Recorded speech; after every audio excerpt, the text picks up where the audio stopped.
ओम नमः सिद्धिभ्यां। ओम नमः सिद्धिभ्यां। ओम नमः सिद्धिभ्यां। मंगल में मंगल करन वीतराग विज्ञान। नमो तार जाते वे अरहंतादि महान। कर मंगल करहूँ महा ग्रंथ करन के काज। जाते मिले समाज सब पावे निज पद राज। इस भव तरु का मूल जानऊ मिथ्या भाव।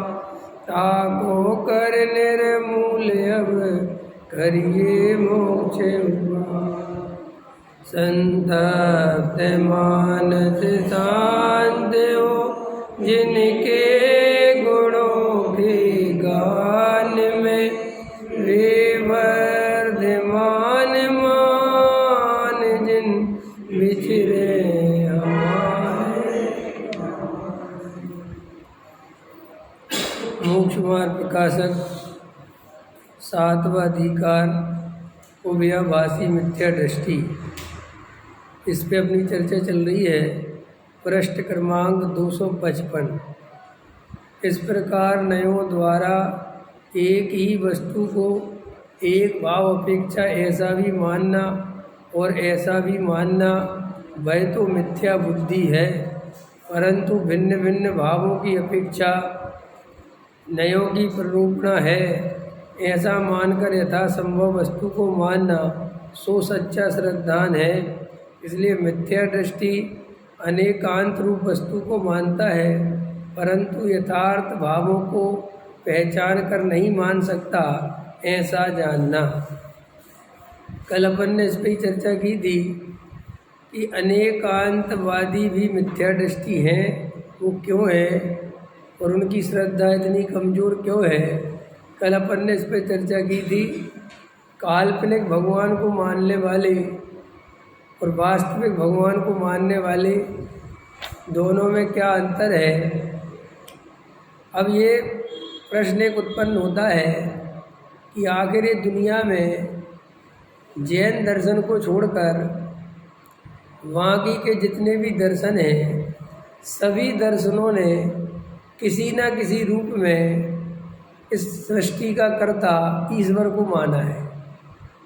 वो किसी भी रूप में माना है, उससे कोई फर्क नहीं पड़ता। उन सब की मान्यता एक जैसी ही है, वह नाम बदल जाते। कोई कहता है कि सृष्टि का कर्ता राम है, कोई कहता है वैष्णव है, कोई कहता शिव है, कोई कहता ब्रह्मा है, कोई कहता है अल्लाह है, कोई कहता गॉड है। ठीक है ना, सिर्फ नाम का फर्क है, बाकी कर्ता तो कोई ना कोई दूसरा है। ये बात सारे दर्शन स्वीकार करते हैं, केवल जैन दर्शन को छोड़कर। अब जैन दर्शन ये बात आगम के रूप में सदियों से चली आ रही है कि हम किसी को किसी का कर्ता धर्ता नहीं मानते, और हमारे दर्शन में भगवान भी किसी का अच्छा बुरा नहीं करते। यहाँ तक कि जैन दर्शन ने आत्मा की स्वतंत्रता की अकेली घोषणा नहीं करी, उसने तो पुद्गल परमाणु की भी स्वतंत्रता की घोषणा करी। उसमें तो ये कह दिया गया कि एक पुद्गल परमाणु को भी तुम बदल नहीं सकते। खैर, चाहे आत्मा भले ही कितना अनंत शक्तियों का पिंड हो, लेकिन सभी तरफ अनंत शक्तियों के पिंड है। पुद्गल में अपनी शक्ति है, धर्म में अपनी शक्ति है, अधर्म द्रव्य में अपनी शक्ति है, काल में, सब में कोई किसी का कर्ता धर्ता नहीं है। एक तो ये कंसेप्ट है। लेकिन दुनिया में प्रश्न ये है कि जो भगवान का कर्तावादी वाला कंसेप्ट है, उसकी तरफ लोग ज़्यादा आकर्षित होते हैं, और उसको जो मानने वाले, फॉलो करने वाले, उसका श्रद्धान करने वाले लोग ज़्यादा हैं, और अकर्ता दर्शन का, अकर्तावादी वाले लोग बहुत कम हैं, अथवा हैं भी तो वे भी सच्ची श्रद्धा नहीं कर पाते कि वास्तव में कोई कर्ता धर्ता नहीं है। आखिर ये प्रॉब्लम है क्यों? जबकि गहराई से जाके देखो तो जैन दर्शन तुम्हें गुलामी से बचाता है। वो किसी ऐसे ईश्वर की कल्पना नहीं करता कि जिसके तुम गुलाम हो, जिसकी मर्जी के बिना तुम्हारा कुछ नहीं चल सकता। वो चाहे तो तुम्हें स्वर्ग भेज दे, वो चाहे तो तुम्हें नरक भेज दे, वो चाहे तो मोक्ष भेज दे। माने इस तरीके की गुलामी से बचाने वाला कोई दर्शन है तो वो जैन दर्शन है। बाकी के दर्शनों में तो ये है कि भाई घूम फिर के तुम सारा जो कुछ है वो भगवान ही कर रहा है। ख्याल में आया कि नहीं आया? माने वो फिलॉसफी कर्म से भी समझाएंगे तो भी ले समझाएंगे कि वो सब कर भगवान ही रहा है। पकड़ में आया कि नहीं आया? अब इसमें इम्पोर्टेंट प्रश्न ये है कि जैन दर्शन इतना बढ़िया, इतना व्यवस्थित वस्तु का स्वरूप, एकदम वीतरागियों के द्वारा बताया हुआ मार्ग, इतनी सुंदरतम चर्चा, इतना बढ़िया आचरण, इतना बढ़िया उसका द्रव्य दर्शन, द्रव्य का स्वरूप, पर्याय का स्वरूप, गुणों का स्वरूप, पूरे 3 लोक का वर्णन, सब एकदम व्यवस्थित है। 1 इंद्री, 2 इंद्री, 3 इंद्री, 4 इंद्री, यहाँ तक कि प्रत्येक वनस्पति, साधारण वनस्पति, एक फल में कितने जीव हो सकते हैं, आलू में कितने जीव हो सकते हैं, इतनी सूक्ष्म व्याख्याएं जिस दर्शन की हैं, समझ में आए? जिसके लिए वैज्ञानिक भी कहते हैं कि जैन दर्शन में जितनी सूक्ष्म व्याख्याएं हैं और जितनी बारीकियां हैं और जितनी गहराई है वो दुनिया के किसी और दर्शन में नहीं है। ये बहुत स्थूल बात है कि शरीर और आत्मा अलग अलग है। ये बहुत स्थूल बात है कि बुरे कर्म करोगे तो नरक चले जाओगे, अच्छे कर्म करोगे तो स्वर्ग चले जाओ। बहुत स्थूल है ये बात, ख्याल में है ना? और ईश्वर करता है और हम उसके बच्चे हैं और वो जो कर रहा है हो रहा है। बहुत सरल है ये बात, कुछ दम नहीं है इन बातों में। दम तो इस बात में है कि एक इंद्रिय जीव भी है जो आंखों से नहीं दिख रहा है। इस आलू में अनंत निगोदिया जीव है जो बिल्कुल दिखाई नहीं दे रहे। दम इस बात में है। ये रिसर्च है। विज्ञान उसे ही कहते हैं जो नहीं दिखता, उसकी रिसर्च करता है, उसी को तो वैज्ञानिक कहते हैं। वैज्ञानिक मतलब जो आम आदमी की समझ में नहीं आता और उसकी समझ में आता है, उसे वैज्ञानिक कहते हैं। तो जैन दर्शन से बड़ा विज्ञान किसी दुनिया के पास नहीं है। और अच्छे अच्छे वैज्ञानिक ये बात मानते हैं कि जैनियों को भले ही ढंग से कुछ पता हो चाहे नहीं पता हो, लेकिन जैनियों के पास माल बहुत है। और कभी कभी माल ज़्यादा होने से कद्र नहीं हो पाती। ऐसा होता है ना, जैसे किसी आदमी के पास बहुत ज़्यादा पैसा हो। पहले के ज़माने में लंबड़दार होते थे ना, लंबड़दार होते थे, राजा महाराजा होते थे, बर्बाद क्यों हो जाते थे? ये क्या होता था, इतने गाफिल हो जाते थे विषय भोगों में और इनके पास इतनी अपार संपत्ति होती थी कि न ये खर्चे की चिंता करते थे न कोई चिंता करते थे। वो मस्त रहते थे और कहाँ कहाँ ज़मीनें डली उन्हें खुद नहीं पता होता था। समझ में आया ना? और फिर क्या हुआ, आने वाली पीढ़ी को ढंग से पढ़ाया लिखाया नहीं राजा महाराजाओं ने, समझाया नहीं, तो आने वाली पीढ़ी और गफलत में चली गई तो और बर्बाद हो गए। फिर और आई पीढ़ी तो और ध्यान नहीं दिया। तो पहले समझ लो 500 एकड़ के मालिक थे, वो 500 एकड़ लुटते लुटते 100 एकड़ बची। फिर और पीढ़ी आई कि 100 एकड़ से 50 एकड़ पे आ गए। फिर और आई कि 50 से 5 पे आ गए और फिर लुट गए। ऐसे हमारे पास इतनी संपत्ति है जैनियों के पास, दर्शन के नाम पर, धर्म के नाम पर, आगम के नाम पर, परंपरा के नाम पर इतनी संपत्ति है कि दुनिया में किसी भी धर्म और दर्शन के पास वो संपत्ति नहीं है। और आज हमारे पास, आपको पता नहीं, जो शास्त्र बड़े बड़े हैं ना, ज्ञान के भंडार है। इतना शास्त्र किसी दुनिया के पास नहीं है जितने तरह के शास्त्र हमारे पास हैं। हमारे पास ऐसी कोई विधा नहीं है जिसका शास्त्र नहीं है। क्या ऐसी कोई विधा, ऐसी कोई कला नहीं है जिसका वर्णन जैन दर्शन में नहीं हो? आप क्या सोचते, संगीत का वर्णन जैन दर्शन में नहीं है? अगर आप संगीत को उठा के देखोगे तो आपकी आँख निकल जाएगी, क्या बात कर रहे हो। आप सोचते हो हमारे यहाँ भोजन बनाने का शास्त्र नहीं है, हमारे यहाँ आयुर्वेदिक शास्त्र नहीं है, हमारे यहाँ दुनिया कैसे सिस्टम है, कहाँ क्या चीज़ है, तारे नक्षत्र, इनका वर्णन नहीं है। चांद सूरज तारे कैसे घूमते, इनका वर्णन नहीं है। कौन सी चीज़ है जिसका वर्णन नहीं है, बोलो बताओ। कर्म फिलॉसफी हमारे यहाँ नहीं है। अरे हमारे यहाँ जैसी कर्म फिलॉसफी पूरी दुनिया में नहीं है। लोगों ने तो बहुत मोटी मोटी बातें चुरा ली कि कर्म होते हैं और जैसे कर्म करोगे वैसा फल पाए। अरे जैन दर्शन तो उन कर्मों की भी व्याख्या करता है कि जे कर्म कारमाण वर्गणाएँ होती हैं, फिर जीव ऐसे परिणाम करता है, उनमें कारमाण वर्गणाएँ कर्णू परिणमित होती हैं, आत्म प्रदेशों से बंधन होता है, सब वर्णन। मैंने आप समझ रहे हो कितना व्यापक है। फिर भी समस्या ये है, प्रश्न ये है कि लोग जैन दर्शन की तरफ आकर्षित नहीं होते, अन्य दर्शनों की तरफ आकर्षित हो जाते हैं। अथवा जैन दर्शन में जन्म लेकर भी, जैन कुल में जन्म लेकर भी उन्हें जैन धर्म की सच्ची महिमा, सच्ची भक्ति, सच्ची समझ नहीं आ पाती। इसका मूल कारण क्या है, इस पर हमें गहराई से विचार करना है। कुछ तो कारण है।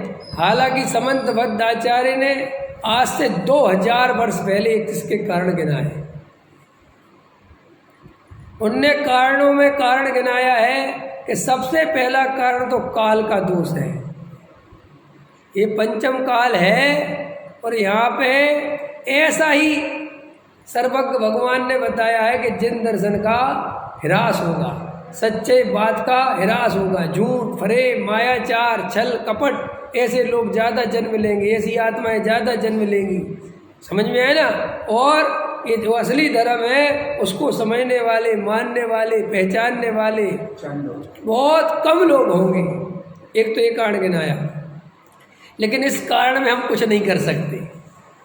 दूसरा कारण उन्होंने जो गिनाया वो गिनाया कि जैन दर्शन के ह्रास का कारण ये है कि इसमें अच्छे वक्ता नहीं है। अभी इस पर विचार कर सकते।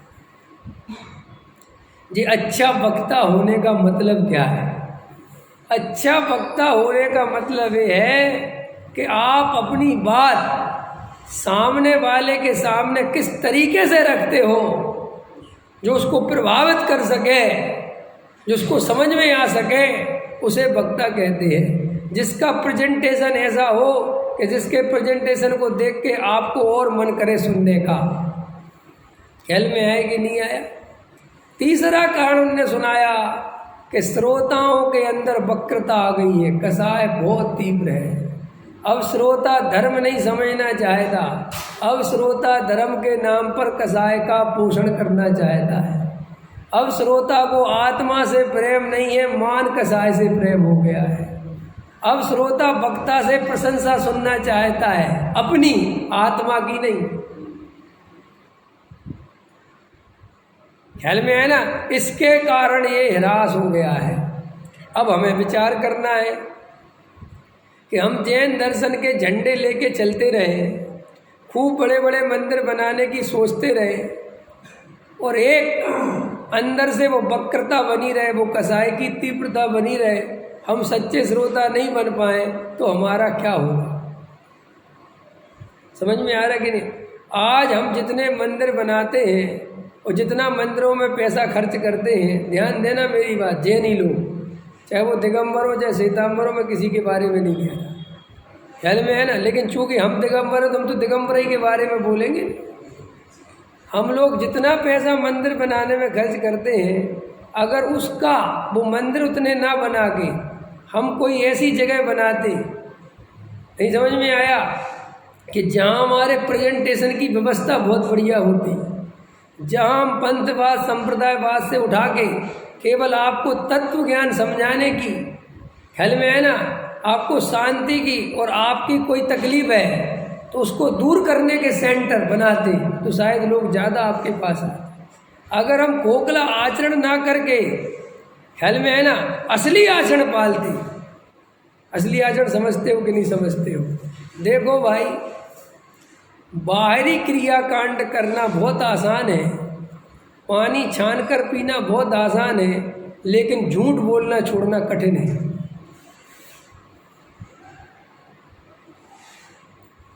रात्रि भोजन छोड़ना बहुत सरल है, लेकिन अंदर सरलता लाना बहुत कठिन है। रोज मंदिर में पूजा करना सरल है, लेकिन मायाचारी छोड़ना कठिन है। बाजार का सब कुछ छोड़ना सरल है, लेकिन अंदर में जो मान कसाय भरी पड़ी है उसको छोड़ना कठिन है। और हमने क्या किया कि हमने अंदर नहीं छोड़ा, वो हमने बाहर में सुधार कर लिया। क्योंकि बाहर में तुमने सुधार तो किया, लेकिन अंदर वो सड़ी गली जो आत्मा थी, जो अंदर वो सड़े गले भाव थे, असली प्रभावित तो वे करते हैं, तुम्हारी क्रिया नहीं। इसलिए तुम प्रभाव नहीं छोड़ पाए। हमारे त्यागी व्रती ब्रह्मचारी अधिकतर बहुत क्रियाकांड करते हैं, लेकिन तुम ही उनसे प्रभावित नहीं होते। दूसरा तो बाद में देखा जाएगा। तुम तो जैन दर्शन के पक्के हो ना, हृदय पे हाथ रखो। अभी हिंदुस्तान में कितने ब्रह्मचारी हैं, जल्दी बोलो, कितने महाराज हैं, तुम कितनों से प्रभावित हो, बताओ। अब मेरा प्रश्न है, और तुम जितनों से प्रभावित भी थे, जैसे ही उनके संग घूमे, जैसे ही उनके साथ रहे, तुम्हारा वो प्रभाव भी खत्म हो गया। क्यों? प्रश्न है, क्या बात? हम ही तुम कहते हैं ना, अरे क्रिया से क्या होता है, अंदर तो बहुत गलीज खाना है, अंदर तो बहुत कसाय भरी पड़ी है। नाम का ब्रह्मचारी हमने देखा है मायाचारी कितनी करता है। क्या हुआ? वैसे बड़ी त्याग व्रत की बातें करता है, और आसक्ति बहुत है इसकी खाने में। देखो आप समझ गए ना, माने आप भी जब वो सत्संग करते हो तो आप प्रभावित नहीं हो पाते। तो आप जब खुद ही प्रभावित नहीं हो पाते, तो अब ऐसे लोगों से तुम दूसरों को प्रभावित कैसे करोगे? नहीं समझ में आया? हमारे एक विद्वान को जरा सी सुविधा नहीं मिले और वो समाज में आफत ढा दे, तो तुम ऐसे विद्वान से कितने प्रभावित हो? हृदय पे हाथ रखो ना, और मान के चलो वही विद्वान, और तुमने उसको व्यवस्था ढंग की नहीं दी, और फिर भी सरलता से कोई बात नहीं, अरे ठीक है, तो आपको मन में लगेगा कि यार ये जो बोल रहा है इसके अंदर भी है सरलता। और मैं ये कहता फिरूं कि कुछ नहीं होता, मान कसाय से कुछ नहीं होता। क्या रखा मान में? मान महाविष रूप। और जरा सी तुम माला पहनाना भूल गए, और मैंने लेटर निकाल दिया विश्वासनगर समाज के खिलाफ, कितने प्रभावित होंगे? इसलिए कोरी बातें रह गई हमारे यहाँ है।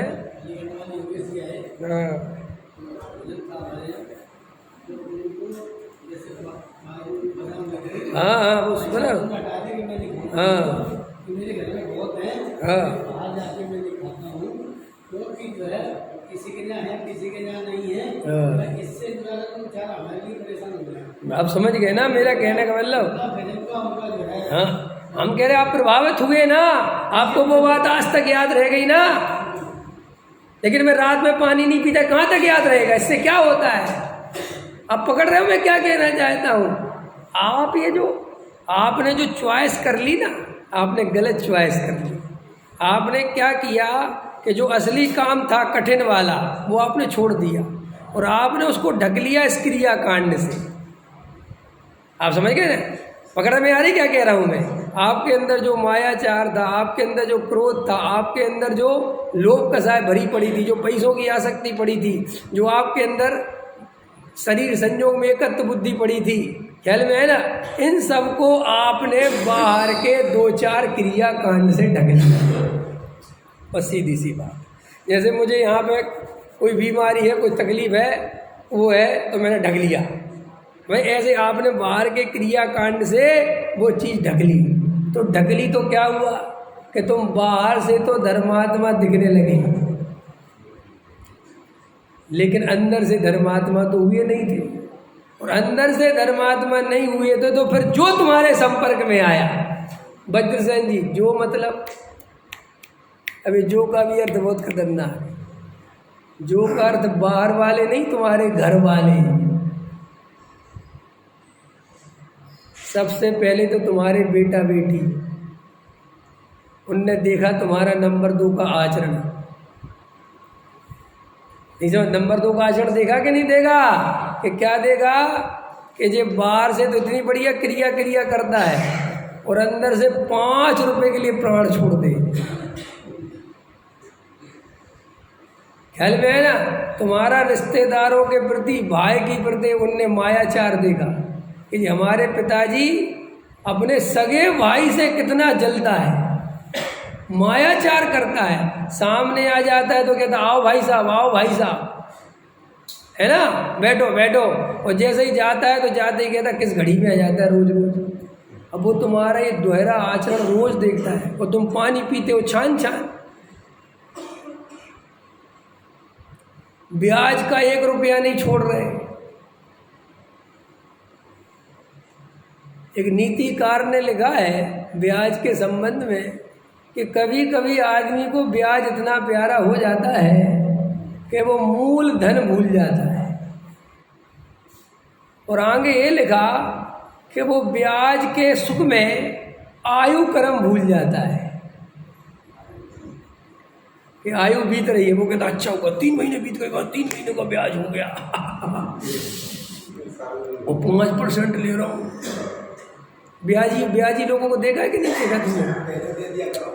उनसे अपन जो किस्तें बनवा लेते ना कि 10 साल में पैसा डबल या 20 साल में पैसा डबल, तो आदमी कहता है भगवान जल्दी हो जाए 20 साल है। इसका मतलब तुम समझ रहे हो? तुम इस मनुष्य भाव को कितने जल्दी खोना चाहते, काहे के चक्कर में?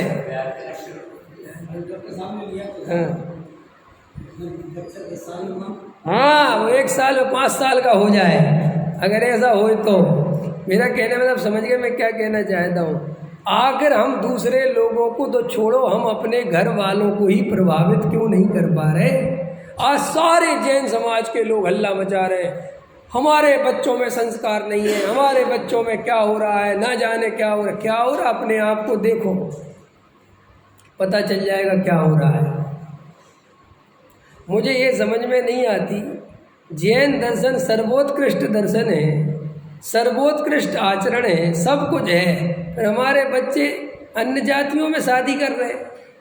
हमारे बच्चे तुम्हारे दर्शन से चिढ़ रहे हैं, तुम्हारे धर्म से चिढ़ रहे हैं। क्यों चिढ़ रहे हैं भाई? कहीं ना कहीं उसके कारण हम स्वयं हैं, हमारा धर्म नहीं है कारण। क्योंकि वो रोज देखता है बचपन से कि जो खोखले आचरण पालते हैं और अंदर से कुछ भी नहीं बदला हुआ है।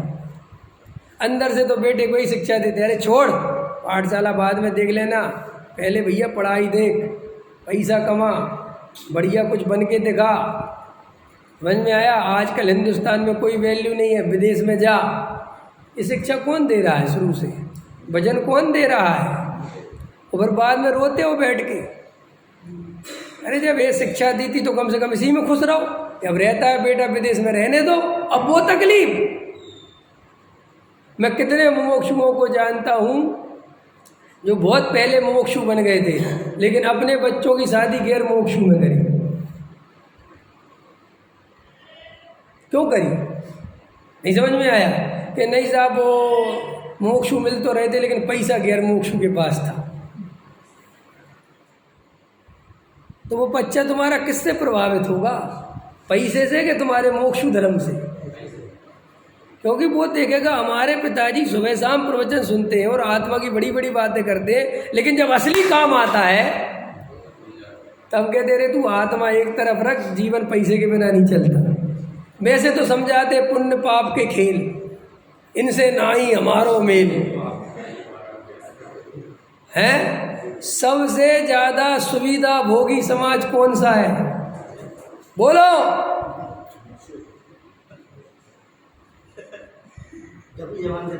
हम दबी जबान से बोलते हो। हम जरा सा सम्मेद से कर जाए, किसी क्षेत्र में जाए, एसी कमरा चाहिए जी। कौन है सुविधा भोगी? और इतनी खाई हो गई जैनियों के बीच में कि महाराज बिना कपड़े वाले और गृहस्थ रजाई ओढ़ के घूम रहे हैं। नहीं समझ में आई मैं क्या कहना चाहता हूँ? माने त्याग व्रत की बातें करेंगे तो ऐसी ऐसी पूछो ही मत, इनसे बढ़िया त्याग व्रत किसी के नहीं है। और भोगियों की बात करेंगे तो 1 मिनट की भी प्रतिकूलता बर्दाश्त नहीं है। हम सबसे पहले सुविधा भोगी है, सबसे पहले परिग्रह इकट्ठा। सुविधा भोगी होने से क्या, हम परिग्रह इकट्ठा करते हैं। हम सबको झोपड़ी में रहने से डर लगता है, घबराहट पैदा होती, मर जाएंगे अगर हमारा कुछ सब घर चला गया। क्यों? इतनी बढ़िया बढ़िया बात है। अरे कर्मोदय, झोपड़ी में भी मैं कहूँ, मैं तो शरीर में ही भिन्न हूँ, फिर क्या झोपड़ी क्या मकान, बातें करने की बात नहीं है। थोड़ा कभी परिस्थिति आए तो ऐसे ही समता दिखे, तब तुम्हारा दर्शन सही है, तब तुम्हारा समझा हुआ सही है। कि जरा सा पैर फिसला, जरा सा कर्म का उदय ने करवट ली और तुम तो घबरा गए, तुम्हें तो आत्मा की बात अच्छी नहीं लगती अब। अरे साहब, मैंने इतनी आत्मा की बात सुनी और हमारी तो देखो क्या हालत है। इसका मतलब क्या सुनी तुमने? तो ये जो दोहरा आचरण है हमारा, यही हमारी असली वजह है कि आज हमारे बच्चों में जैन दर्शन के प्रति सच्ची श्रद्धा जागृत नहीं हो रही है। उसके लिए कोई मंदिर कुछ और क्या जिम्मेदार है? हमारे बच्चे, हम स्वयं मंदिर आते, हमारे मंदिरों में क्या होता है, रात और दिन पैसा इकट्ठा किया जाता है। कभी मंदिर बनाने के नाम पर, कभी धर्मशाला बनाने के नाम पर, कभी शिविर के नाम पर, कभी इसके नाम पर, कभी उसके नाम पर। और खाली इकट्ठा नहीं किया जाता, फिर सबके सामने जिसने पैसा दिया उसको माला पहनाई जाती है, उसको आगे बुलाया जाता है, और जिसने नहीं दिया पीछे पीछे पीछे पीछे। अब वो देखता है सभी आत्मा एक समान है, सभी आत्मा एक समान है, कोई आत्मा छोटा बड़ा। वो कहता चूल्हे में धर दे। समझ? तुम्हारे सिद्धांत ही तुम्हारे आचरण के विरोध में है। तुम जो कहते हो उसका 1% नहीं दिखा पाते लोगों को, और नहीं दिखा पाते इसलिए फिर तुम्हारी हालत है। शुरू से तुम बच्चों को, मैं कितनों लोगों को देखता हूँ, शुरू से बच्चों को हाई एजुकेशन और ये और फलाना और ठिकाना हम करने को तैयार हैं। ख्याल में है ना? कितने व्यापारी लोग हैं, पैसा था, सब कुछ था, अपने बच्चों को जयपुर भेज सकते थे पर नहीं भेजा कि वहाँ कैरियर नहीं है। क्या नहीं है? कैरियर। और अब बच्चे ने बढ़िया कैरियर बना लिया तो पंडित जी के सामने आके रोते हैं, क्या करें हमारे बेटे को रुचि नहीं है और हमारी बिल्कुल नहीं सुनता। भाई किस आधार पे सुनेगा? जब तुम जवान थे तब तुमने पैसे के आगे किसी को नहीं समझा, और वो बेटा शुरू से देखता रहा कि मेरा बाप पैसे के आगे किसी को नहीं देखता, सगे भाई को भी नहीं देखता, अपना उसका भाई परेशान है वो मदद नहीं करता, कोई देखता रहा शुरू से। तो जब वो अपने समय में आएगा तो वो ही तो संस्कार बनाएगा वो। फिर तुम ही कहते हो कि तू अपने भाई को नहीं पूछा, क्योंकि बाप को तो अपनी दोनों औलादें प्यारी होती हैं। तो बाप क्या कहता है? अरे वो तेरा भाई परेशान है, हाँ तो मैं क्या करूं? क्या बोलता है वो? मैं क्या करूं? उनके तेरे भाई था, तो तुम्हारा भी भाई था, तुमने क्या किया था चाचा के लिए? अब तुम बिल्कुल चुप, आप क्या करोगे? नहीं समझ में आया? तो भैया दुनिया में जो कुछ भी तुम्हारे साथ घटित हो रहा है, जो भी हो रहा है, उसके लिए कोई दूसरा जिम्मेदार नहीं है, तुम स्वयं जिम्मेदार हो। अगर हमारे जीवन में अशांति है, आकुलता है, बेचैनी है, इसके लिए कोई दूसरा जिम्मेदार नहीं है। अरे हमारे शरीर में कोई रोग है तो उसके लिए कौन जिम्मेदार है?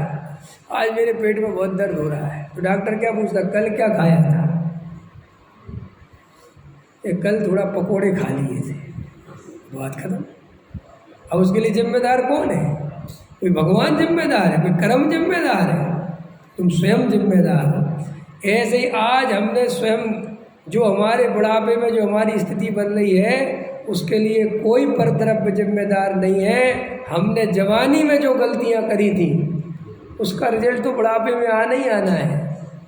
तो हम ईमानदारी से अगर गहराई से विचार करेंगे तो हमारे साथ जो कुछ भी हो रहा है या हमारे बच्चे जो दूसरों से प्रभावित हो रहे हैं उसके लिए हम स्वयं जिम्मेदार हैं। और तुम्हें ये बात स्वीकार करने में तकलीफ होगी, मुझे पता है। ये बात हमें स्वीकार करने में क्यों तकलीफ होती है? क्योंकि इसमें हमारा अहंकार हर्ट होता है। इसमें ऐसा लगता है कि मैंने क्योंकि ये और ज़्यादा कचोटने लगेगा ना कि मैं ही जिम्मेदार हूँ। जब हमें ऐसा लगता है कि मैं जिम्मेदार नहीं हूँ तो थोड़ी शांति सी मिलती है। जे करम पूरब किए खोटे, सहे क्यों नहीं जियरा। हाँ पंडित साहब आप ही तो पढ़ाते हो, हमारी कोई गलती नहीं है। जे करम पूरब, तो वे मूर्ख चंद पूरब में भी तुम नहीं करे थे, कोई दूसरा नहीं आया था करने के लिए। उनका फल भले ही अभी मिल रहा है, उससे क्या फर्क पड़ता है? नहीं समझ में आया? मैंने 10 साल पहले आम का पेड़ लगाया और फल आज मिले, तो वास्तव में पेड़ तो मैंने ही लगाया था ना, कि नहीं फल आज मिला तो आज ही लगाया हुआ। ना, ये तो तब लगाया था, फल तो अब दिखाई दे रहा है। ऐसे ही जे कर्म जो भी वर्तमान के हो, पूर्व के हो, जो भी कुछ है उसके लिए हम स्वयं जिम्मेदार हैं। हमें अपनी आत्मा से सच्चा प्रेम नहीं है। हमें रुपया पैसा मकान दुकान मान सम्मान इससे प्रेम है, इसलिए हमें आत्मा नहीं मिल रहा। इसके लिए कोई कर्म जिम्मेदार नहीं है। हम मायाचारी नहीं छोड़ पा रहे, भली रात का पानी छोड़ दिया। मैं 1000 दफ़े कह रहा हूँ, ये बाहरी आचरण करना बहुत सरल है और हम इसकी आड़ में अंदर के पाप छुपाते रहते हैं। छुपाते हैं कि नहीं? कम से कम वे आचरण खोखले नहीं पाले होते तो अंदर का मायाचार भी दिख रहा होता और बाहर का आचरण भी दिख रहा होता। लेकिन वो बाहर का क्रियाकांड करके अंदर संतुष्ट हो जाता है कि मैं तो बहुत कुछ कर रहा हूँ, और उससे कुछ नहीं होता। अब मेरा प्रश्न वही प्रश्न उठाना है कि हम अन्य लोगों को इतना बढ़िया माल हमारे पास होने पर भी, इतना सब कुछ हो, कभी कभी देखा होगा तुमने मंगल सेन जी, कभी कभी देखा होगा कि कई दुकानदार ऐसे होते हैं कि उनके पास बहुत क्वालिटी का माल होता है, कभी नोटिस करना, लेकिन उनका बाहर का रूपक इतना घटिया होता है कि कोई उनकी दुकान में जाता ही नहीं, जबकि माल बहुत बढ़िया है। लेकिन बाहर कपड़े अस्त व्यस्त डले हैं, आधे जमे हैं आधे नहीं जमे हैं, गंदे संदी बाहर कोई चीज़ पड़ी है, कचड़ा पड़ा हुआ है, ख्याल में आया कि नहीं आया? अब खुद भी अब बाल खड़े हुए हैं, ढंग के कपड़े पहने नहीं हैं, तो बस होते पागल के यहाँ क्या मिलेगा? करते कि नहीं करते? होता है ना कभी कभी। और ऐसे मैंने कई दफ़े देख लिए। एक बार मैं तुम्हारे कृष्णा नगर में घूम रहा कोई सामान लेने के लिए, और एक दुकान थी, बड़ी थी बहुत दुकान, लेकिन इतनी अव्यवस्थित, इतनी गंदी संदी, और वो आदमी भी ऐसे लगे जैसे बिहारी, कोई समझ में नहीं है। ये हमारी धर्मपत्नी कहने लगी कि इसके यहाँ देख लो, मेरा दिमाग ठीक है, तो इसके यहाँ क्या मिलेगा? ये तो मुझे वैसे ही अजीब सी लग रही। अरे बोले देख तो लो, कहीं तो मिल नहीं रहा, क्या पता इसके मिलेगा, चलो तुम पैसे। उसके यहाँ गए तो इतना बढ़िया बढ़िया सामान रखे वो अंदर, वो निकाले, मैंने करे, और रेट भी बहुत सस्ते। तो मैंने उसको उसी समय समझाया था, मैंने कहा भैया तुम्हारी इतनी मौके की दुकान है और तुम्हारा इतना बढ़िया सामान भी है, तुम्हें बाहर का रूपक क्यों नहीं बदलते? तुम्हारे इसलिए ग्राहक नहीं आता कोई, क्योंकि वो सोचता तुम्हारे पास कुछ होगा ही नहीं। ऐसे ही हमारे पास माल बहुत बढ़िया है, इतना बढ़िया माल है, इतना सर्वोत्कृष्ट माल है कि पूरी दुनिया में हमारे जैसा धर्म, हमारे जैसी फिलॉसफी, हमारे जैसा सिस्टम पूरी दुनिया में किसी के पास नहीं है। लेकिन हम इस पूरी दुनिया में अगर सबसे पीछे चल रहे हैं तो मात्र कारण है हमारी छोटी छोटी कसाएं, हमारी मान कसाएं, हमारे पंथवाद, हमारे संप्रदायवाद, हमारे बंटना, आपस में लड़ना झगड़ना, और अपने ही धर्म के प्रति सच्ची रुचि नहीं होना।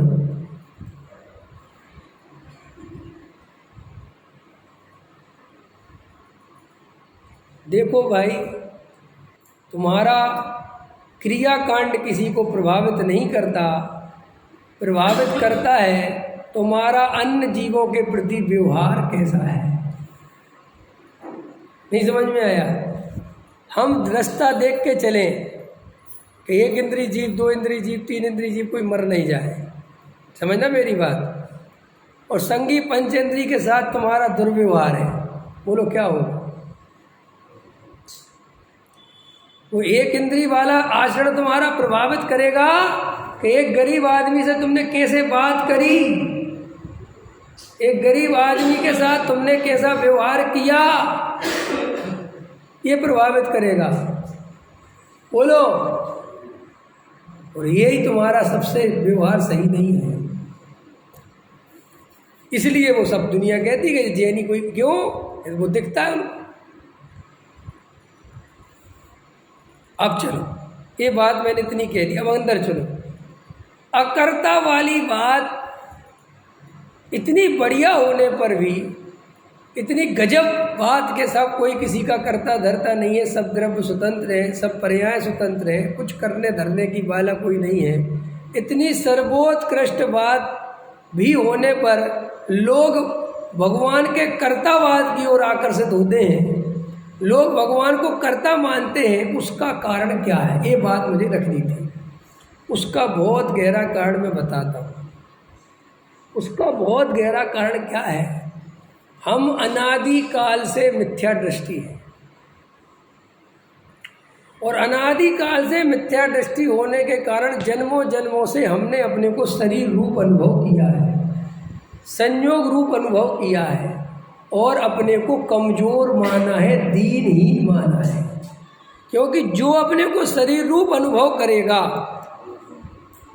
वो गारंटी से कभी को अपने को पावरफुल अनुभव नहीं कर सकता, क्योंकि ये शरीर पावरफुल है ही नहीं।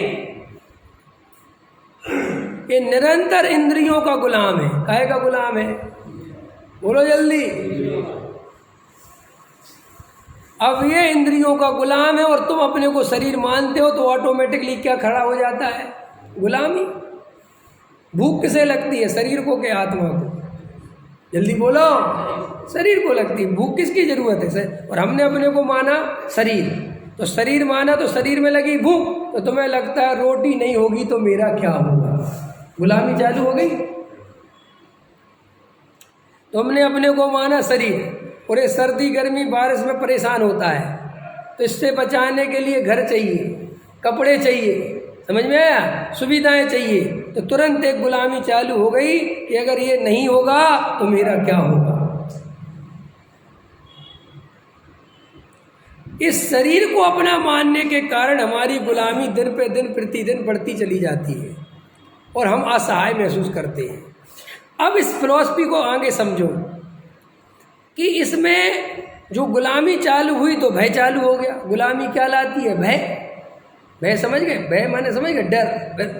अब देखो, एक बच्चा जब पैदा होता है तो बच्चा पैदा होता है तो बच्चा बहुत असहाय होता है, और वो इतना असहाय होता है कि उस बेचारे को दूध भी माँ पिलाए तो पी लेगी, पी लेगा, ना नहीं पिलाएगी तो कैसे पिएगा?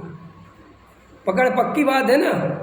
माँ पिलाएगी तो पी लेगा, नहीं पिलाएगी तो बेचारा असहाय रहता है। तो असहाय रहता है तो उसको वहीं से जो जन्मों जन्मों के संस्कार है परद्रव्य के, वहाँ से फिर एक चालू कहानी होती है कि ये माँ है और ये बहुत पावरफुल है और ये मेरे दुख को हर लेती है। तो वो माँ के पीछे आकर्षित हो जाता है। जब वो थोड़ा बड़ा होता है और वो देखता है कि माँ पे भी दादागिरी पिताजी की चलती है, माने ज़्यादा ताकतवर कौन है? कि पिताजी के। माँ से जब भी कोई बात कहो तो वो कहती है पापा से पूछ के बताऊंगी।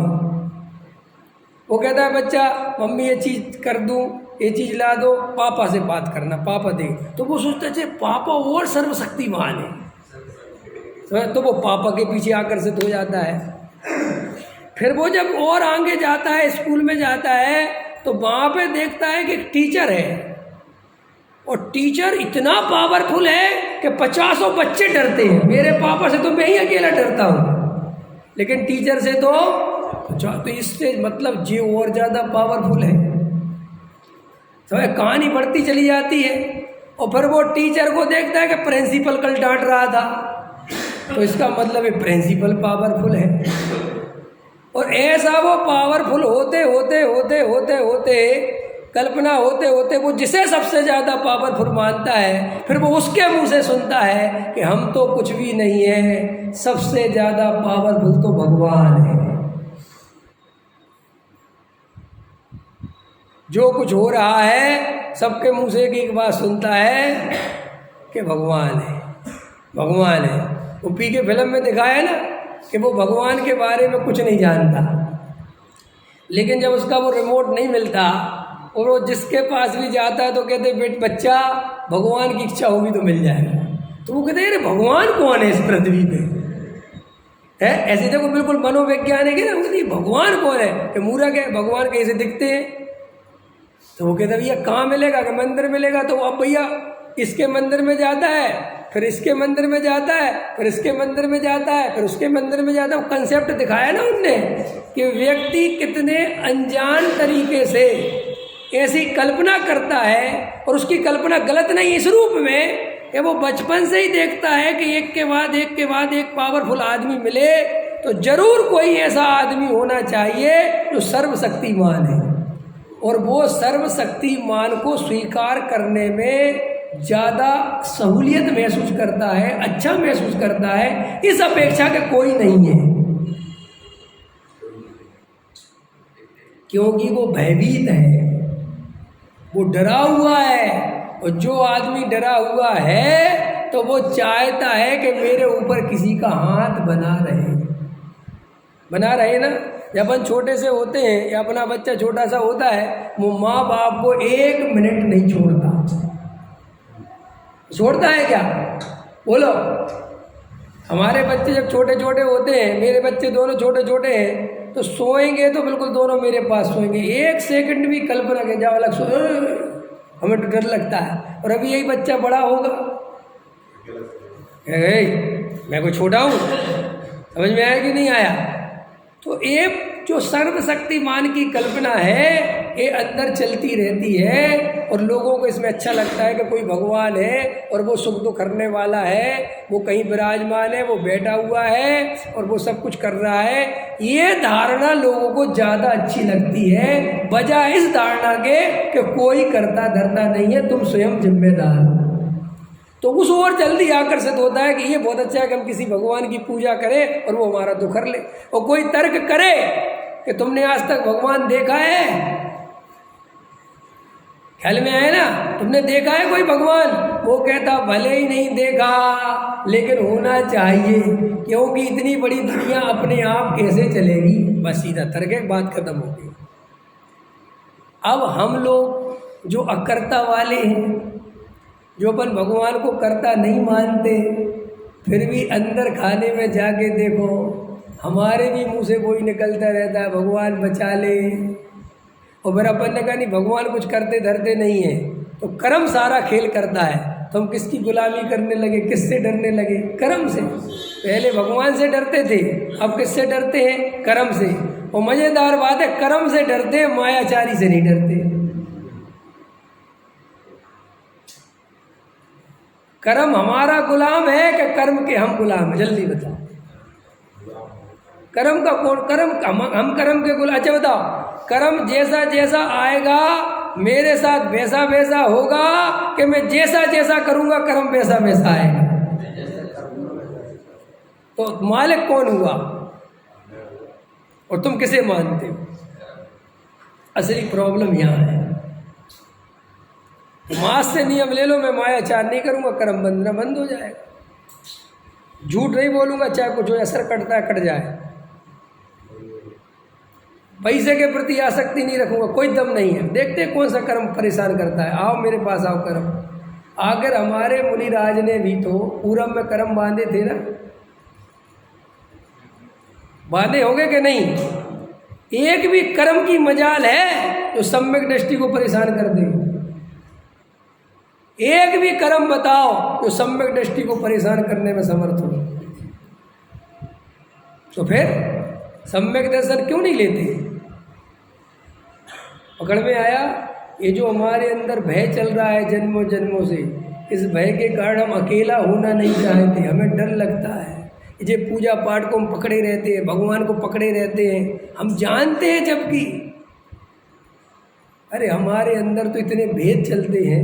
मैं कल रात को विचार कर रहा था कि 4 प्रतिमाएं रखी हों मंदिर में, अपने यहाँ तो भाग्य से 3 ही रखी हैं, और मंदिरों में तो कितनी रखी रहती हैं? 20, 25, 24 तो माने हैं। तो क्या करते हैं? 24 ही की तरफ देखते हैं। देखते हैं कि नहीं देखते? अच्छा भगवान 24 है कि एक है? अगर वास्तव में स्वभाव के समीप जाके देखा जाए, तो स्वभाव के अकेले नहीं, पर्याय के समीप भी देखा जाए, तो अनंत सिद्ध भगवानों में क्या अंतर है बताओ? उनके अलग अलग नाम लेने की जरूरत क्या है? लेकिन अपन तो लेते हैं। हम आदिनाथ को अर्घ देंगे, शांतिनाथ को अर्घ देंगे, पाशनाथ को अर्घ देंगे, महावीर को अर्घ देंगे। मैं कह रहा हूँ ये चारों के 4 अलग है कि एक है? हाँ वो रह गए, जैसे वो रिश्तेदार में वो दमाद जी रह जाएंगे ना, ऐसे भगवानों को बना रखा है कि अरे हमने इस प्रतिमा की तरफ तो देख लिया, बराबर वाली तो देखा ही नहीं। जबकि मुझे बताओ वो प्रतिमा काहे के लिए बनी थी? अच्छा एक बात बताओ, 20 दर्पण लगे हों, तुम सब दर्पणों में अपना चेहरा देखोगे कि एक में ही देख के फुर्सत हो जाओ? सब में क्यों नहीं देख रहे? अरे भैया सब में वैसे ही दिखेगा, और मुझे चेहरा देखना है, मुझे दर्पण थोड़ा ही देखना है। लेकिन अपन प्रतिमाओं के साथ क्या कर रहे हैं? 24 तीर्थंकर नहीं कर रहे, और असली भगवान की याद एक बार भी नहीं आ रही। असली भगवान की याद आ रही? असली भगवान तो अपना त्रिकाली ध्रुव है, उस तरफ तो ध्यान जाता नहीं। और अरयनाथ कर रह गया, बताओ आज अरयनाथ का मुख्य कल्याणक था, आज तो कुंतनाथ का रह गया, आज तो उनका जन्म कल्याणक था। इस तरफ पूरा ध्यान पड़ा हुआ है। और जिनके तुम जन कल्याणक की खुशी मना रहे हो वे तो खत्म हो चुके, वे कल्याणक तो बचे ही नहीं, कब के निपट गए, लाखों करोड़ों वर्ष हो गए वहाँ तो। लेकिन अपन देखो बच्चों की तरह खेल खिलौनों से खेलते रहते हैं, लड़ते झगड़ते रहते इन बातों। अरे पाशनाथ करके नहीं दिया, ओहो ये तो क्रोध आ गया तुम्हें, और तुम क्रोध मिटाने के लिए पाशनाथ के पास आए थे, और तुम पाशनाथ के नाम पे ही क्रोध करने लगे। नहीं समझ में आया? तो ये जो अपन दर्शन भी करते बच्चों जैसे करते, उसकी जगह शांति से मैं स्वयं भगवान हूँ हे जिनेंद्र। अरे अरहंत में कोई भेद नहीं, सिद्ध में कोई भेद नहीं, सारे अरहंत एक समान हैं, सारे सिद्ध एक समान हैं। अरहंत सिद्धाचार साधक साधु है परमेष्टि पढ़, सब आत्मा की अवस्थाएं आत्मा ही है। तो वो आत्मा की अवस्थाएं हैं, और आत्मा ही शरण है। कौन सा आत्मा शरण है? स्वयं। जिन मंदिर में आए, जिनेंद्र देव के सामने आए, काहे के लिए? उनको अर्घ चढ़ाने के लिए आए हो। अरे हमने क्या किया कि बाहरी क्रिया कांड में इतने उलझ के रह गए कि जिस प्रयोजन से वो काम बताया था वो प्रयोजन ही गायब हो गया। इसलिए हमारी पूजा भी खोखली हो गए, हमारे आचरण भी खोखले हो गए, हमारे व्रत उपवास भी खोखले हो गए, और ना हमारा मायाचार मिट रहा, ना हमारी कसाय मिट रही, ना हमारी मान कसाय में कमी आ रही, ना हमारी लोभ कसाय में कमी आ रही, और रात और दिन ये सब कुछ जो के त्यों कसाय चल रही है। और बाहर से पूजा भी चल रही है, भक्ति भी चल रही है, स्वाध्याय भी चल रहा है, सब कुछ चल रहा है। और चलते चलते बाद में हम कहते हैं सम्यक दर्शन तो बहुत दुर्लभ है भैया, इतनी आसानी से होता नहीं है। लेकिन सम्यक दर्शन के लिए भले आदमी किया क्या है तुमने? छोटी छोटी बातों के मायाचार नहीं छोड़ पा रहे, सड़ी सड़ी बातों के माया छोड़ नहीं पा रहे, निंदा चुगली नहीं छोड़ पा रहे, और समय सार पढ़ते रहते। और कहते थे वो तो भूमिका के अनुसार होगा जी। भूमिका के अनुसार क्या होगा? क्या होगा भूमिका के अनुसार भाई? व्रतशील संयम कर लेता है तू, जो भूमिका के अनुसार नहीं है। यही समझ में आया तर्क? पकड़ में आ गया पैसे जी तर्क? जो भूमिका में नहीं है वे कर लेता है, और जो छल कपट मायाचार कहते हैं ये तो भूमिका के अनुसार छूटेंगे। अरे वाह रे वाह मूर्ख, ये छल कपट मायाचार रहेगा तो सम्यक दर्शन की प्राप्ति नहीं होगी। ये शास्त्र में लिखा है, लेकिन अनजना पानी पिएगा तो सम्यक दर्शन की प्राप्ति नहीं होगी, ये शास्त्र में नहीं लिखा। बोलो लेके आओ। और सुनो शास्त्र में क्या लिखा है, इससे ज्यादा मेरा इस बात पे वजन है कि तुम खुद अनुभव करके देखो। छल कपट मायाचार बाधा है सम्यक दर्शन में कि पानी छानना बाधा है सम्यक दर्शन में? देख लो, दोनों का अनुभव करके देख लो, पता चल जाएगा। मायाचारी करते हो तब ज्यादा आकुलता का वेदन होता है कि अनछना पानी पी तो तब आकुलता का ज्यादा वेदन होता है। क्या कहना चाहते हो? हम अनछना छाती चौड़ी क्यों करता है? तो किसको डरा रहा है? मायाचारी पे क्यों नहीं बोलता? छल कपट पे क्यों नहीं बोलता कि क्या कहना चाहते हो? हम छल कपट करते हैं, बोल आवाज सामने। ब्रह्मचारी बना फिरता है और जरा से चार शब्द प्रशंसा के नहीं बोले तो तकलीफ में आ जाता है, और छने हुए पानी का उपदेश देता फिरता है। ये सब दो कौड़ी के उपदेश है, इनको बंद करो देना। पहले अंदर सुधरो, बाहर बाद में देखेंगे। पहले सरलता लाओ, सहजता लाओ, शांति लाओ, शुद्धात्मा की दृष्टि लाओ, बीतरागी धर्म की सच्ची वस्तु स्वरूप को समझो, फिर देखेंगे तुम्हारे हम क्या करते क्या नहीं करते। जरा सा क्रिया कांड होड़ा नहीं कि चले मुरारी हीरो बनने। अरे भैया जरा शांति से विचार करो, गहराई से विचार करो कि हमारे जीवन से हमारे बच्चे ही प्रभावित नहीं हो रहे। हम दूसरों की बात करते, हमारे बच्चे हमें देख के किलसते, हमें पसंद नहीं करते। जबकि प्रत्येक मुमुक्षु तो वो है, सच्चा मुमुक्षु तो वो है कि जिसके बच्चे तुमसे इतना प्रेम करें कि वो कहे कि हमें कहीं दूसरी जगह सम्यक दृष्टि के दर्शन करने नहीं जाना, हमारे पिताजी ही सम्यक दृष्टि है।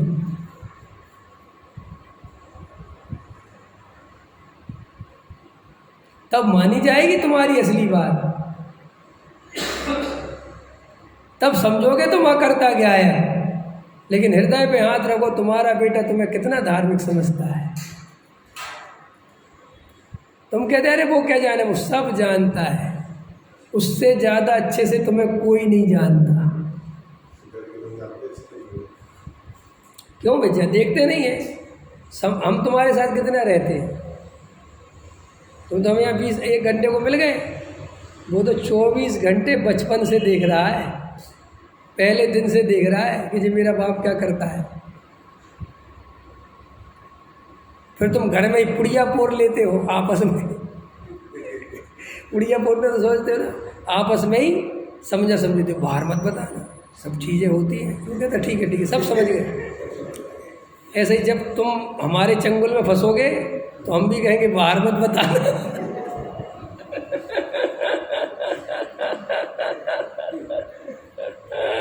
क्या करें पंडित जी, तो मार डालोगे। अरे भैया हम तो तुम्हें बचा रहे हैं, मार नहीं रहे। समझ में आया? हाँ ईमानदार बनो, नहीं सब तुम जो संस्कार शिविर लगाते रहोगे और तुम्हारे बच्चे तुम्हारे हाथ से निकलते रहेंगे, कुछ नहीं होने वाला। क्योंकि संस्कार घर के पहले काम करते हैं, बाजार के तो बाद में काम करते हैं भाई। घर की रोटी पेट भरती है, बाजार की नहीं भरती।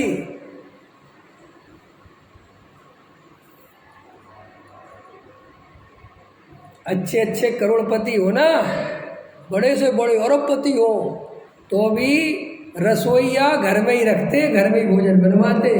ये नहीं कहते अरे मैं इतना बड़ा आदमी होटल से ले आया कर रोज। ख्याल में आया कि नहीं आया? और अच्छे परिवार के हो, कुलीन परिवार के हो, तो अपनी पत्नी से बनवाते हैं। भैया नौकर नहीं, पत्नी से। अथवा थोड़ा पैसा ज़्यादा भी हो जाए तो पत्नी को खड़ा रखते हैं किचन में साथ में कि तुम साथ में रहो, वो कैसे बना रहे तुम थोड़ा गाइड करते रहो, तुम पे तकलीफ है तुम्हारे शरीर में, हमें लेकिन रोटी में पेट वहीं से भरेगा।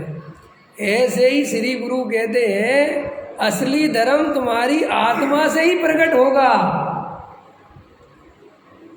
ये कुछ नहीं। और ऐसे ही तुम्हारे बच्चे असली प्रभावित तुमसे होंगे, दूसरों से नहीं। और अगर तुम उन्हें प्रभावित नहीं कर पाओगे तो 100% वे दूसरों से प्रभावित होंगे। और फिर तुम रोते हो ये क्या हो रहा है, क्या हो रहा है, क्या हो रहा है। पकड़ में आया, तुम्हारा बच्चा पूजा करने आया, ध्यान देना थोड़ा शांति से। और हमारे यहाँ पूजा कराने वाले और करने वाले कितने खतरनाक लोग होते हैं, ये तो सबके अनुभव में। हमारे यहाँ कोई बच्चा जरा सा पूजा करने आ जाए और जरा सा उसका पल वो क्या होता है, धोती का दुपट्टा, अरे वो धोती डालो ऊपर, फिर तुम्हारा सिर निकल गया, वे आ जाते हो पूजा करने, ये भैया धमका दिए बेचारे। अब बच्चा है ना वो 13-14 साल का, मन ही मन सोचता है अच्छा भगवान की तेजी पूजा करते हैं लोग इनके। अब सुनो, अब देखना मेरे, और वही बच्चा चर्च में गया, अब उसे प्रेम से वहाँ पे हैंडल 2 मोमबत्ती दी गई, बेटे यहाँ लगाओ, बहुत अच्छा, गार्ड से ईश्वर से प्रार्थना करो तुम शांत हो, तुम्हारा सब लोगों को शांत कर दो, ऐसे ऐसी बढ़िया बढ़िया उसको प्रार्थनाएं सिखाए। वो कहता है ये लोग बहुत अच्छे हैं, हमारे यहाँ के लोग तो खिंचियाते हैं, जरा सा कहीं हाथ टच हो जाए तो आफत आ जाती है। समझ में आया कि नहीं आया?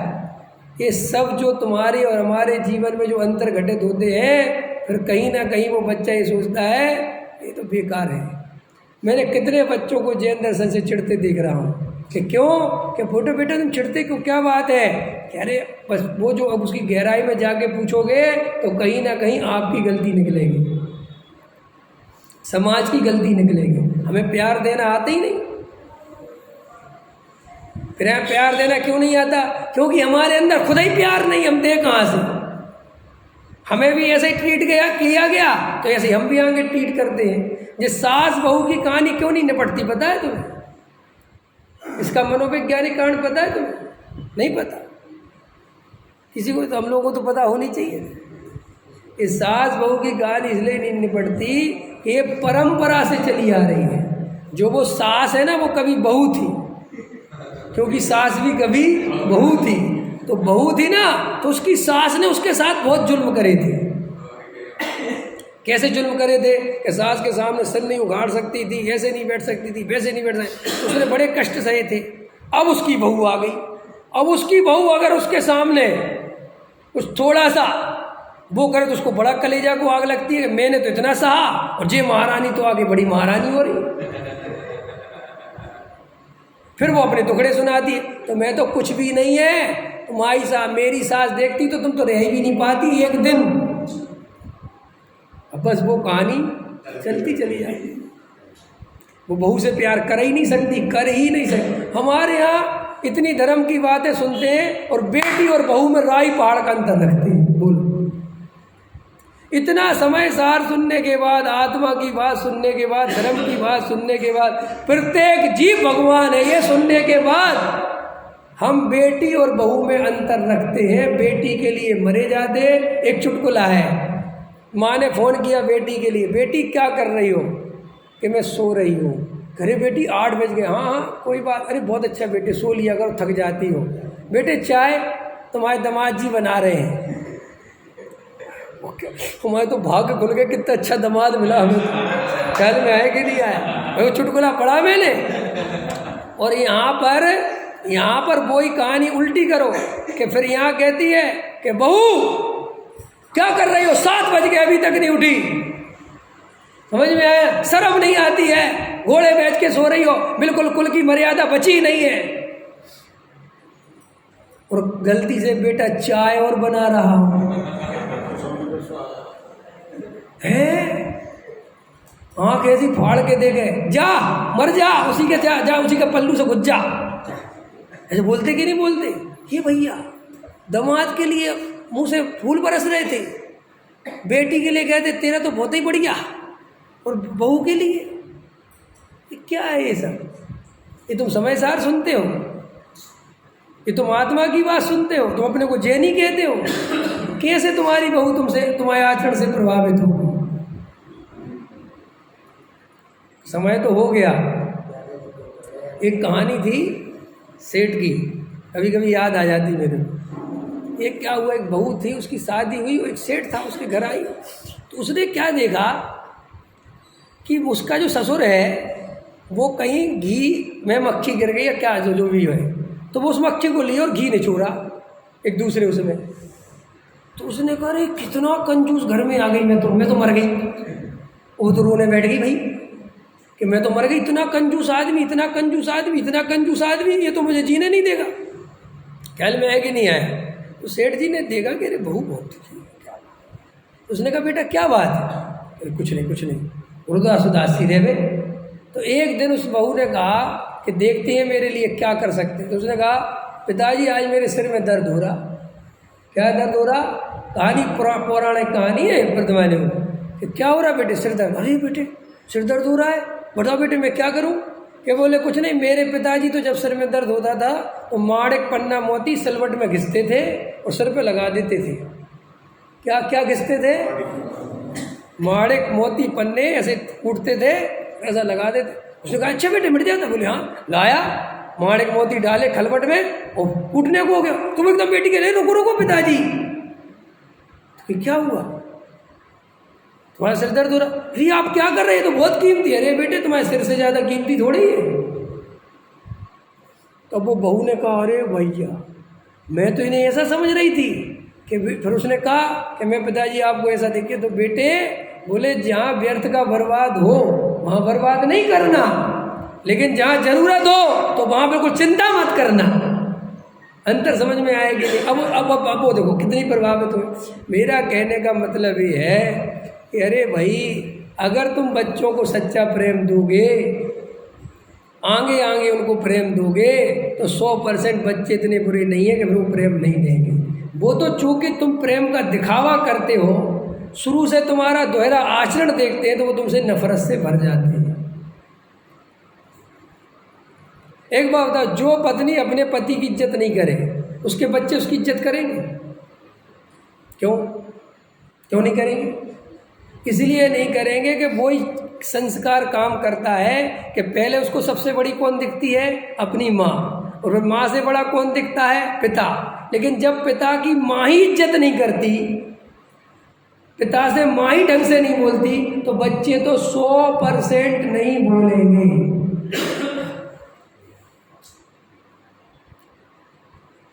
और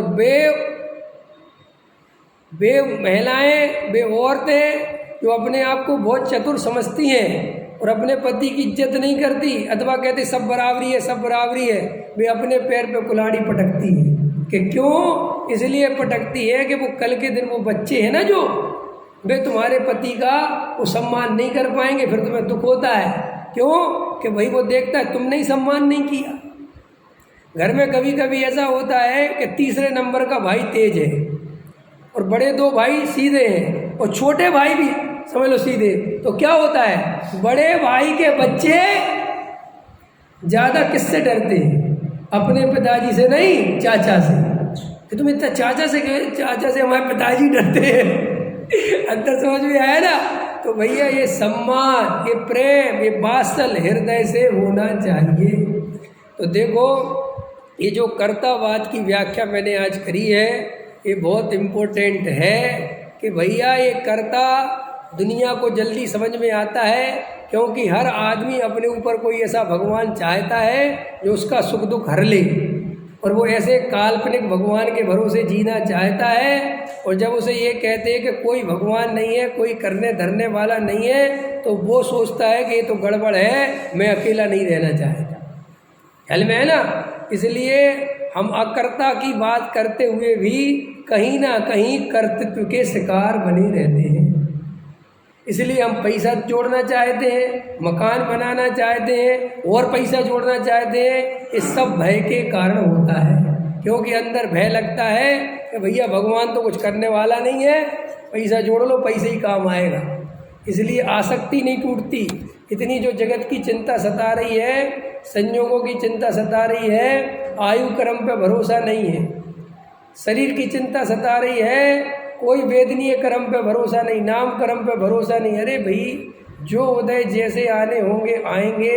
मैं आत्मा हूँ, मैं शरीर नहीं हूँ, मैं अनंत शक्तियों का पिंड हूँ, मैं अनंत शक्तिवान हूँ, मैं परिपूर्ण ज्ञायक तत्व हूँ, मैं एकदम सहज शांत निराकुल तत्व हूँ। ऐसी सच्ची श्रद्धा करे और अपने को शरीर देखना बंद करे और इंद्रियों की गुलामी बंद करे। अरे भाई, इंद्रियों की गुलामी हम करते हैं, इंद्रियां हमें गुलाम नहीं बनाती। वे तो हमारी गुलाम है, ये मन हमारा गुलाम है। नहीं समझ में आया? मन के गुलाम हम नहीं हैं, लेकिन बस उसके लिए तुम्हें आत्मा की शक्ति से परिचित होना पड़ेगा। अगर अपने को शरीर मानते रहोगे तो मन और इंद्रियों की गुलामी से कोई नहीं बचा सकता। सहजानंद।